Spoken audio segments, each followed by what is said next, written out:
সত্য বড় কঠিন।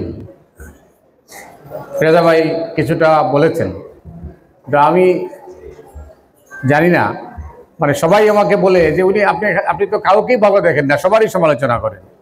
আমার কাজটা কি? আমার কাজটাই হচ্ছে সমালোচনা করা। আমার কাজ হচ্ছে সমালোচনা করা, অর্থাৎ সত্যকে সত্য বলা, সাদাকে সাদা বলা। যদিও আমাদের দেশে সত্যবাবু অনেক আগেই মারা গেছেন, আমরা ওই সত্যবাবুকে আবার জীবিত করার জন্য আমরা লড়াই করছি।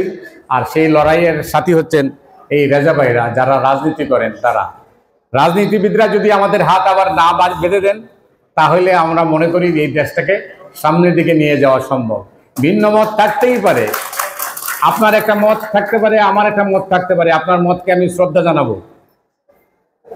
তো সেটা অতীত ঘাটাঘাটি করে লাভ নেই, অনেক কিছু হয়ে গেছে। বাই দিস টাইম সবাই জানেন আমরা সাদাকে সাদা বলতে পারি নাই। একবার 8 মাস দেশে ফিরতে পারলাম না। আর আপনারা বিজয় দেখেছেন, আমি বিজয় দেখি নাই। আমাকে 2 তারিখে দেশ ছাড়তে হয়েছে। এই ছিল বাস্তব অবস্থা।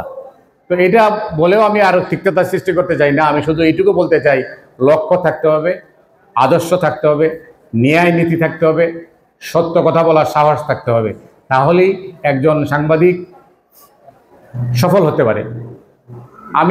আমি একজন নগণ্য কর্মী হিসাবে, সংবাদ কর্মী হিসাবে এইটুকু বলছি যে জীবনে কারোর সঙ্গে আপোষ করি নাই, ভবিষ্যতেও যাতে আপোষ করতে না হয় সেই দিকে আপনারা আমাকে সাহায্য করবেন।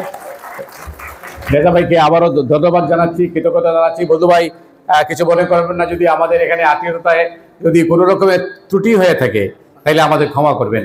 আর আমাদের এই আয়োজনে যারা আমাদেরকে সহযোগিতা করেছেন, তাদের প্রত্যেকের কাছেই কৃতজ্ঞতা জানাচ্ছি, সালাম জানাচ্ছি। ধন্যবাদ।